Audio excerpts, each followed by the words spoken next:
In the winter of 1788, in the high fur country where the rivers froze hard enough to drive a sledge across, a trapper named Elias Woad found a woman lying in the snow, and the finding of her remade the whole rest of his life.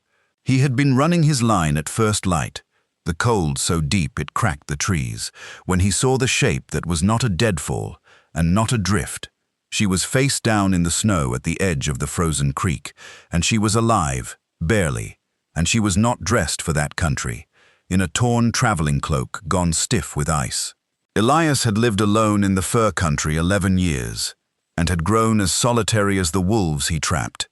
And the sensible thing, the thing a hard, solitary man might have done, was nothing.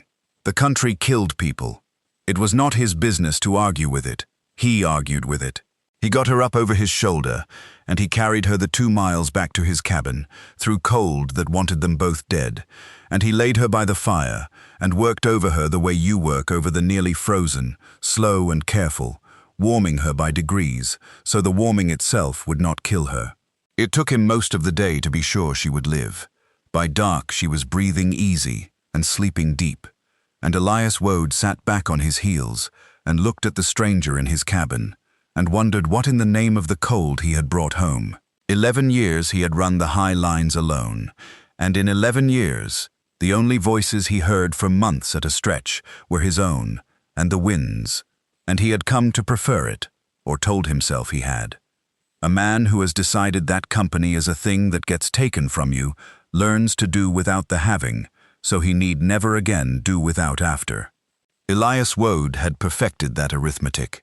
He had a brother once, and the brother was the reason for the 11 years, and the cold country had seemed the right place to serve a sentence a man passes on himself, far from anyone he might fail again. She woke on the second day and could not, at first, tell him much, because she had little English, and he had little of her French, and they met in the middle, in the broken trade tongue of that country, a few words and many gestures. Her name was Madeline.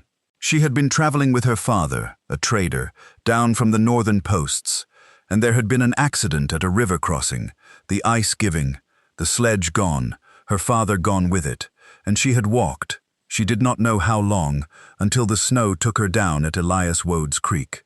He understood enough. He understood that she had lost everything in a country that did not give losses back, and that she was alone now in the worst season, hundreds of miles from any post that would know her name. He understood that he was, for the present, the only thing standing between her and the cold that had already taken her father. He had not wanted that. He had arranged 11 years of his life around wanting nothing and being wanted by no one, and a grieving stranger in his cabin was the opposite of everything he had built. But a man cannot warm a half-frozen woman back to life with his own hands across a long day and then resent her for living.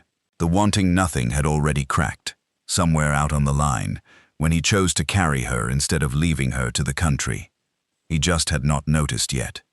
The trade tongue they built between them was a poor thing and a beautiful one. A few hundred words of French and English, and the old mixed speech of the rivers, eked out with the hands and the eyes. It should have kept them strangers. Instead, it made them careful with each other, in a way that fluent people seldom are, weighing each word because words were scarce, meaning each one because none came easy. Elias, who had let 11 years of English rust in his throat for lack of use, found he could say more true things in 50 broken words to Madeline than he had ever managed in a whole fluent sentence to anyone before her.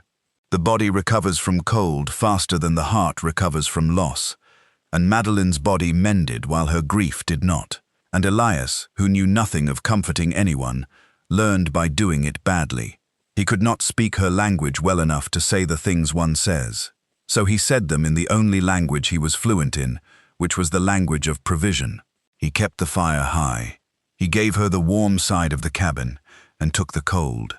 He hunted past what one man needed, so there would be no question of enough, and he mended her torn cloak with a trapper's rough stitches, because it was the only thing of her father's journey she had left, and he thought she might want it kept. She noticed all of it. Grief does not blind a person to kindness. It only makes the kindness harder to bear. And Madeline bore it, and slowly, over the deep weeks of that winter, began to return it. She mended his shirts better than he had ever mended them himself. She found, in the trade tongue and the gestures, ways to ask about his 11 years, and was the first soul in all that time to ask.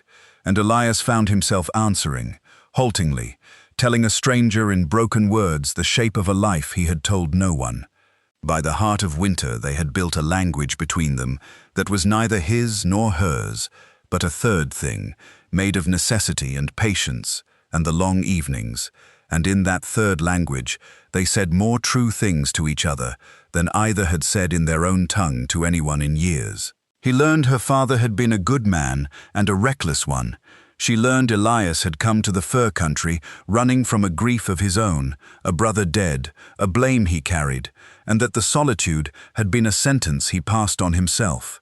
She grieved in waves, the way the newly bereaved do, fine for an hour, and then leveled by the smallest thing, a word that had been her father's, the particular blue of the ice at dusk. Elias did not try to talk her out of the waves.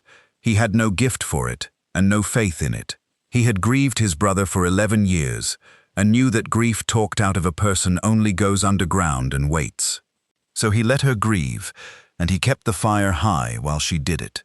And he understood, slowly, that sitting with someone in their grief without trying to fix it is its own kind of love, maybe the truest kind the high country allowed, and that he was, without ever deciding to, learning to give it.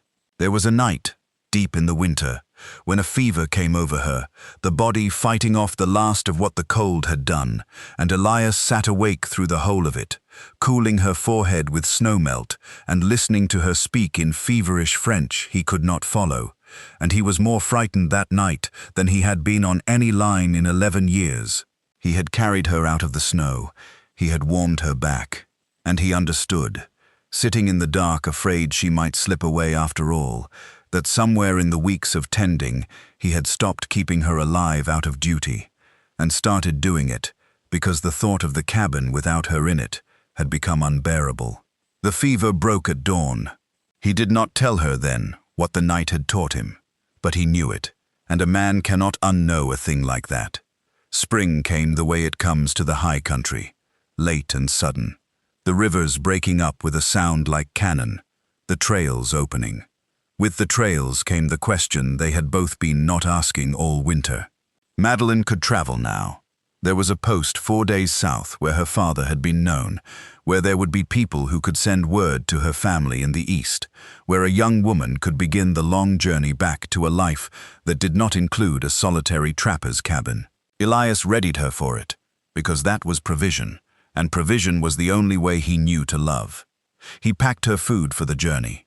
He drew her a map in charcoal on birch bark, the rivers and the trail and the post marked clear. He arranged, through a passing party of his own trade, an escort south that he could vouch for.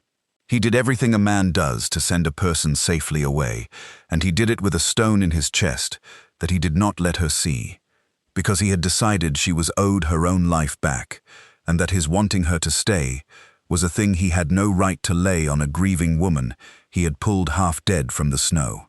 It was Madeline who would not let the not saying stand. On the morning the escort was to come, she put down the packed bag and she said, in careful gathered English she had clearly been practicing through the night, "You give me everything to go. You give me nothing to stay. Why?" "Because you should have the choosing," Elias said. "I pulled you out of the snow. You owe this place nothing. You owe me nothing. A woman owed her life shouldn't feel she has to pay it back by spending the rest of it on the man who saved it. So I gave you the road. The road's the honest gift." "The road," Madeline said, "is the gift of a man who is afraid to ask." "I do not want the road," Elias woed. "I want to be asked." He drew the map on birch bark with more care than the task required. Every river bend and every landmark, the cache where she would find food, the post where her father's name would be known. He told himself the care was practical, that a poor map gets a traveler killed. The truth was that the map was the only love letter a man with little English and a locked heart knew how to write. And he was pouring into the rivers, and the trail marks everything he could not say, which was stay, which was do not go, which was I have wanted you since the second day, and I am drawing you the road away from me, because I am too much a coward to draw you the one that ends here." So he asked her. It cost him 11 years of practiced solitude to get the words out, and they came rough and plain, with none of the smoothness a better-spoken man might have managed, and they were the truest words of his life. He told her he had wanted her to stay since the second day, and had been ashamed of the wanting, because what kind of man wants a grieving woman to need him? He told her the cabin had been a place to wait out a sentence until she walked into it, and that since she came, the 11 years had stopped feeling like penance and started feeling like the long road that had brought him to her. He told her he was asking, now, badly, because she had told him to, and because she was right that the road was a coward's gift, and that he would rather risk the asking than spend another 11 years not having. Madeline sent the escort south without her. She kept the map on birch bark for the rest of her life, not because she ever needed it again, but because it was the thing he had made to give her away. And she liked, she said, to remember that he had loved her enough to try to lose her, and that she had loved him enough to refuse to be lost. They were married that summer by a traveling Jesuit who came through with the trade, in the trade tongue and French and English all three, because by then no one was quite sure which language the couple actually spoke to each other, and the priest, a practical man, married them in all of them to be safe.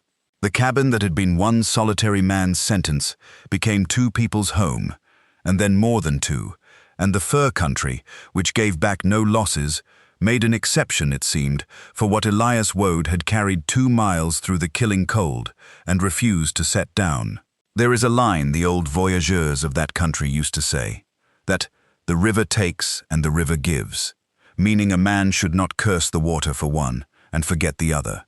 Elias had cursed the cold for 11 years, for the brother and the grief and the long sentence. He stopped. The winter he found a shape in the snow that was not a deadfall, and carried it home, and warmed it back to life, and found that the same cold that had taken everything had, just once, at the frozen edge of his own creek, given him the whole of the rest of his life. When she put down the bag and asked him why he gave her everything to go and nothing to stay, Elias felt the 11 years crack all the way through, the whole structure of wanting nothing so as never again to lose anything, and he understood that the structure had never protected him at all. It had only made the cabin a colder place to be alone in. Madeline stood there in her mended cloak, the cloak he had stitched because it was her father's last journey, and she had named the exact shape of his cowardice, gently, the way only someone who has come to know you can, and there was no hiding from a woman who had learned him in 50 words and a winter. She had practiced the English sentence through the night, he could tell, the words too carefully placed to be anything but rehearsed, and the care she had taken to ask him properly, in his own language, for the thing he was too afraid to offer, undid the last of his resistance. Here was a grieving woman, owed her freedom, who had sat up in the dark learning his tongue well enough to refuse the road he had drawn her, and she was asking, plainly, to be asked. No one in 11 years had wanted anything from Elias Woad but pelts and directions. That she wanted to be asked to stay was the most astonishing fact of his life, and he stood in the doorway of his cabin, with the escort's horses stamping outside, and felt the whole sentence he had served lift off him like ice going off a river in spring.